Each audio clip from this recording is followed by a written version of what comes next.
మరిన్ని రాష్ట్ర వ్యాప్త వార్తల్ని సంక్షిప్తంగా చూద్దాం.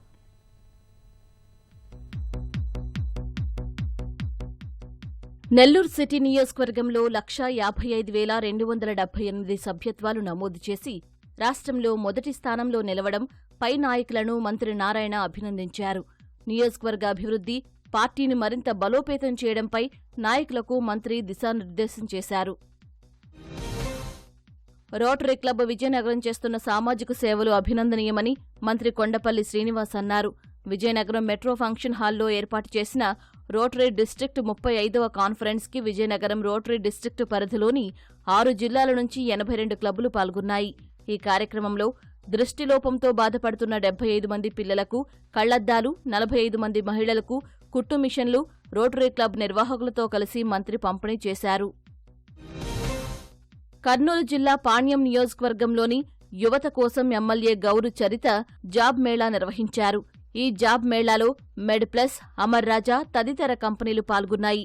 ఉపాధి అవకాశాలు లేకపోవడంతో ఎంతో మంది యువత ఇతర ప్రాంతాలకు వలసలు వెళుతున్నారని, వారి కోసం ఈ కార్యక్రమాన్ని నిర్వహిస్తున్నట్లు గౌరు చరిత తెలిపారు.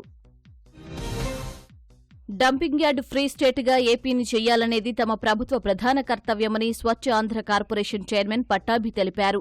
ఏలూరు నగరపాలక సంస్థ కార్యాలయంలో స్వచ్ఛ ఆంధ్రపై అధికారులతో సమీక్ష నిర్వహించారు. గత వైసీపీ ప్రభుత్వం చెత్తపైన కూడా పన్ను వేసిందని విమర్శించారు. ఏలూరులోని 30 ఎకరాల డంపింగ్లో చెత్త శుభ్రం చేసి ఆ స్థలాన్ని ప్రజలకు ఉపయోగిస్తామని తెలిపారు. నెల్లూరు నవాబుపేట శ్రీనివాసనగర్లో మా భాష అనే వ్యక్తి హత్యకు గురయ్యాడు. మా భాష రోడ్డుపై నడుచుకుంటూ వెళుతుండగా షాజీద్ అనే వ్యక్తి కత్తితో దాడి చేశాడు. ఆస్పత్రికి తీసుకువెళ్లగా అప్పటికే చనిపోయాడు. షాజీద్కు కొద్దికాలం క్రితం మా భాష కూతురితో నిశ్చితార్థం కుదిరింది. షాజీద్ ప్రవర్తన నచ్చకపోవడంతో మా భాష నిశ్చితార్థం రద్దు చేసుకున్నాడు. దీంతో పగ పెంచుకున్న షాజీద్ ఈ హత్యకు పాల్పడినట్లు తెలుస్తోంది. నంద్యాల జిల్లా ఆత్మకూరులో నిరంజన్ అనే యువకుడు బెట్టింగ్ యాప్లో 13 లక్షలు పోగొట్టుకోవడంతో సూసైడ్ చేసుకుంటున్నట్లు 6 పేజీల లేఖ రాసి మొబైల్ స్విచ్ ఆఫ్ చేసుకున్నాడు. కుటుంబ సభ్యుల ఫిర్యాదు మేరకు పోలీసులు మిస్సింగ్ కేసు నమోదు చేసుకుని గాలింపు చేపట్టారు. అనంతపురం జిల్లా ఓబులాపురం గ్రామ సమీపంలోని చిన్న చెరువు వద్ద ఈ నెల 20న దారుణ హత్యకు గురైన మహారాష్ట్రకు చెందిన పాలిశంకర్ భోస్లే హత్య కేసులో ప్రధాన నిందితుడు సీను నాయక్ని పోలీసులు అరెస్టు చేశారు. 8 ఏళ్ల క్రితం పాలిశంకర్ భోస్లే కూతురు భారతిని శ్రీను నాయక్ ప్రేమ పెళ్లి చేసుకున్నాడు. తీసుకున్న సొమ్ము ఇవ్వకపోగా కూతురిని మరొకరికి ఇచ్చి పెళ్లి చేస్తారని బెదిరిస్తుండటంతో మామ భోస్లేను హత్య చేశాడు. విశాఖ జిల్లా భీమిలిలో నమోదైన డెకాయిట్ కేసులో 7గురిని అరెస్టు చేసినట్లు నగర క్రైమ్స్ డీసీపీ లతా మాధురి తెలిపారు. ఈ నెల 19న బాధితుడికి అపరిచిత మహిళ నుంచి ఫోన్ కాల్ వచ్చింది.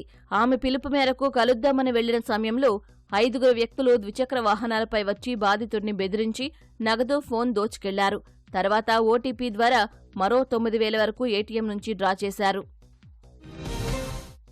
ఆంధ్ర ఊటీ అరకులోయలో అరకు చలి ఉత్సవాలను ఘనంగా నిర్వహించేందుకు అధికారులు చర్యలు చేపట్టారు. ఈ నెల 31 నుంచి ఫిబ్రవరి 2 వరకు నిర్వహించే ఉత్సవాల్లో ఒడిశా, మణిపూర్, ఛత్తీస్గఢ్, బెంగాల్ ప్రాంతాల కళాకారులతో నృత్యాలు ఏర్పాటు చేస్తున్నట్లు కలెక్టర్ తెలిపారు. ఈ మేరకు చలి ఉత్సవాల పోస్టర్ను ఆయన విడుదల చేశారు.